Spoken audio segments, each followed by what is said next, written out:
안녕하세요. 잠들지 못하는 이 밤, 당신을 위해서 책 읽어주는 남자, 오늘도 지난번에 읽어드린 것과 마찬가지로 신시아 라일런트의 단편선 중에서 위기 상황이라는 글을 가지고 왔습니다. 들어보시고 마음에 드시는 분들은 채널 구독하기와 영상의 좋아요 버튼 한 번씩 눌러주시면 감사하겠습니다. 여러분의 그런 사소한 움직임 한 번이 저에게는 굉장히 큰 도움이 될 수 있습니다. 그리고 하고 싶은 말씀이 있으신 분들이 계시거나 바라는 점이 있으신 분들은 영상 아래 댓글로 참여하시면 되겠습니다. 바로 읽어드릴게요. 위기 상황. 나에게 한 남자가 동시에 두 여자를 사랑할 수 없다고 말하지 말라. 내가 현재 정확히 그런 곤란한 상황에 처해 있으니까. 그리고 나는 여자들을 좋아하지도 않았던 때도 있었으니까. 나는 미식 축구를 하는데 어떤 사람들은 이 사실만 가지고 내가 여자 꽁무니를 쫓아다니는 사람이라고 생각한다. 하지만 나는 절대로 그런 유형의 사람이었던 적이 없으며 지금도 그렇지 않다는 것을 맹세할 수 있다. 어렸을 때 내 꿈은 의사가 되는 것이었다. 내가 이상으로 삼았던 인물은 앨버트 슈바이처였다. 그런 내가 여자 문제로 곤란하게 될 줄은 꿈에도 몰랐다. 하지만 그것이 정확히 18살의 내가 처한 문제이다. 여자애 중에 하나는 초등학교 4학년 때부터 내 이웃인 아이다. 그 애는 나보다 2살 어린 고등학교 2학년생인데 나는 나 자신을 아는 것만큼이나 그 여자애를 속속들이 잘 알고 있다. 나는 그 아이가 10살 이후로 반했던 모든 상대들을 알고 있다.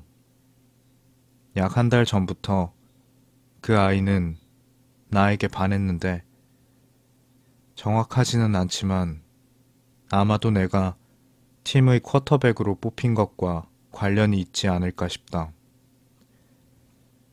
내가 아는 전부는 바로 이 순간 우리는 짧은 반바지를 입고 플라스틱 원반을 던지며 그 아이의 집 뒤뜰에 있어야 하는데 그 대신 우리는 마음속에 이 끔찍한 기분을 안고서 너무 두려워서 차마 그 이야기를 꺼내지 못한 채 나는 우리 집에, 그 아이는 자기 집에 앉아 있다는 사실이다.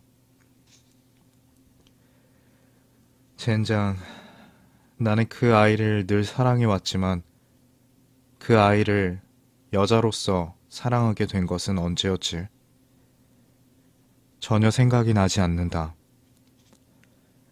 언젠가 크리스마스에 그 아이가 첼로를 가지고 우리 집으로 뛰어온 적이 있었다.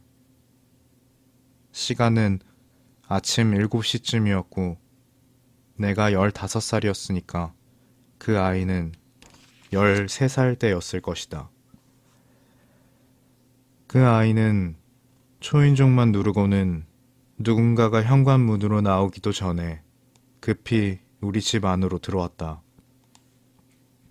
그날 아침 그 순간에 까만 머리칼을 완전히 헝클어뜨린 채 커다란 하트 모양이 가득한 스누피 슬리퍼를 신고 첼로를 안고 있는 그 아이를 본 바로 그 순간, 바로 그때 그 아이는 처음 보는 낯선 사람 같았고 나는 뭐라고 할 말이 생각나지 않아서 입이 바싹 마른 채 그저 그 아이를 바라보기만 했다. 나중에 그 아이가 평상복에 머리를 깔끔히 빗질하고 다시 우리 집에 왔을 때 그 앞의 일은 전혀 벌어지지 않았던 것 같았지만 나는 그것이 실제 있었던 이름을 기억했다. 그리고 2주 전에 그 아이가 내 우편함에 쪽지를 남겼을 때 나는 그 크리스마스 아침에 대해서 생각하지 않을 수 없었다. 그 아이의 이름은 메리 앤이다. 나는 그 아이가 가슴이 하나도 없던 때를, 가슴이 셔츠에 맵시를 망치는 2개의 작은 혹 같은 점에 불과했던 때를 기억한다. 자고 있는 동안 어느새 도단한 뾰루지처럼 가슴이 하룻밤 사이에 갑작스럽게 자란 것 같았다. 다음날 갑자기 그 사실을 알아채고는 그 아이를 똑바로 바라보며 말을 하기 힘들었다.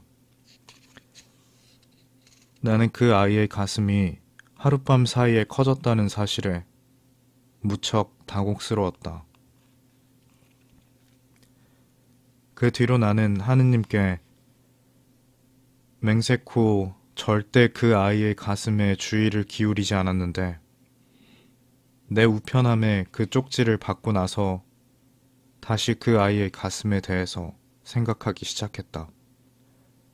아니, 가슴이 아니라 그 아이에 대해서. 하지만 그런 식으로 말이다. 그러니까 내 말은 여자로 생각하기 시작했다는 뜻이다.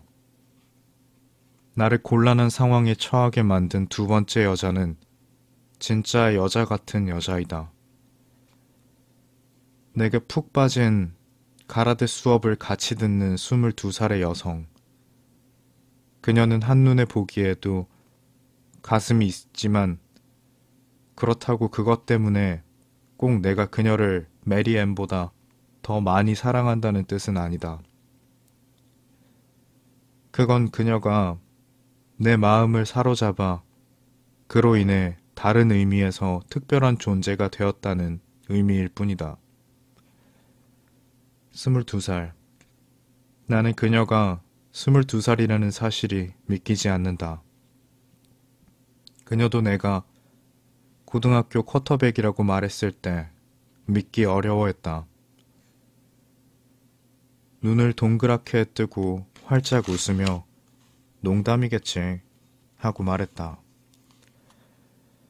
바로 그 순간 그게 농담이었으면 내가 18살을 훌쩍 뛰어넘고 고등학교 졸업 파티를 곧바로 건너뛰어서 20대였으면 그래서 가라데 교실에서 이런 여자를 만났을 때 자연스럽게 친해져서 뭔가 특별한 것을 할 수 있었으면 하고 바라고 있었다. 하지만 바보처럼 나는 그녀에게 아니요, 농담이 아닌데 라고 대답했다. 그러면서 그녀도 그 나이로 보이지 않는다는 말을 덧붙였다. 그녀가 고맙다고 말하는 걸 보면 진담으로 받아들인 것 같다. 나는 그 둘 다를 원한다. 나는 비열한 녀석이다. 하지만 그게 사실인 것을 어쩌겠나.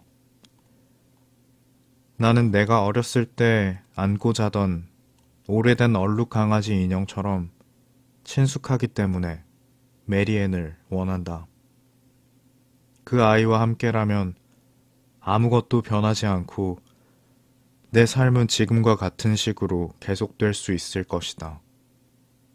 매일 그 아이가 옆집에서 뛰어오고 우리는 같은 대학에 들어가서 나란히 아파트를 구할 것이고 우리가 의지할 수 있는 모든 것이 있기에 굉장히 안정적인 기분이 들 것이다. 그리고 운이 좋다면 크리스마스 아침을 한 번 더, 어쩌면 앞으로도 더 많은 크리스마스 아침에 완전히 헝클어진 머리에 그 가운을 걸치고 나를 깜짝 놀라게 해서 아무 말도 못하게 만든 그런 그녀의 모습을 볼 수 있을 것이다. 또한 나는 가라데 교실에서 만난 제니스도 원한다. 그녀는 나를 바짝 긴장시켜서 혼을 쏙 빼놓기 때문이다.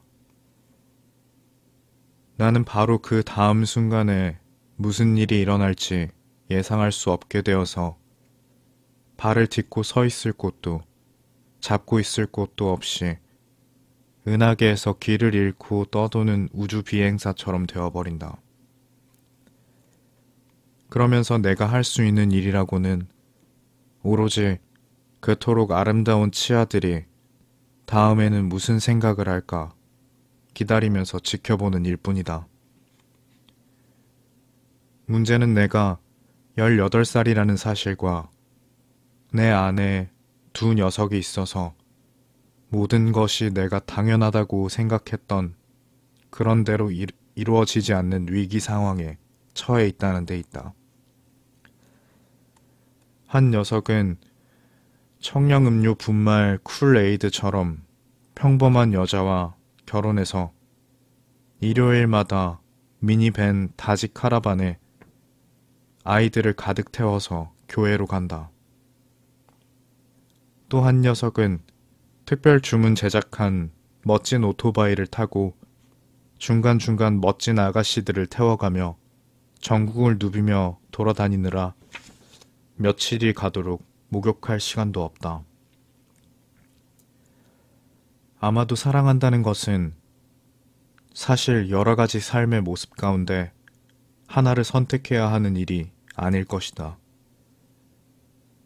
그것은 다른 누군가에게서 당신이 절대로 변하지 않을 것임을 보증받는 길이고, 당신이 누군가와 정말 사랑에 빠졌다는 것은 당신을 미치광이가 되지 않게 상대방이 해준 구원일지도 모른다.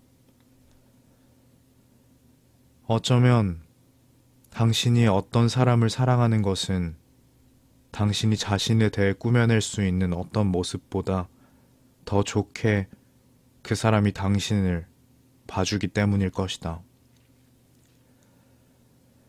메리앤이 나를 안전한 사람이라고 생각해줘서 나는 메리앤을 사랑하며 나는 그녀의 생각처럼 안전한 사람이 되고 싶다. 정말로 그렇게 되고 싶다. 그리고 제니스가 나를 위험한 사람이라고 생각해줘서 나는 제니스를 사랑하며 내가 위험한 사람일 수도 있다는 사실에 무척 감사하다. 지금 메리앤을 찾아가서 반응을 살펴봐야겠다. 아마 대화를 나누기 전에 그녀의 머리카락을 엉망으로 헝클어뜨려 보면 상황이 좀 더 분명해질 것이다. 오늘 준비한 내용은 여기까지입니다. 끝까지 들어주셔서 감사하고요. 잘 자요. 좋은 꿈 꾸고요.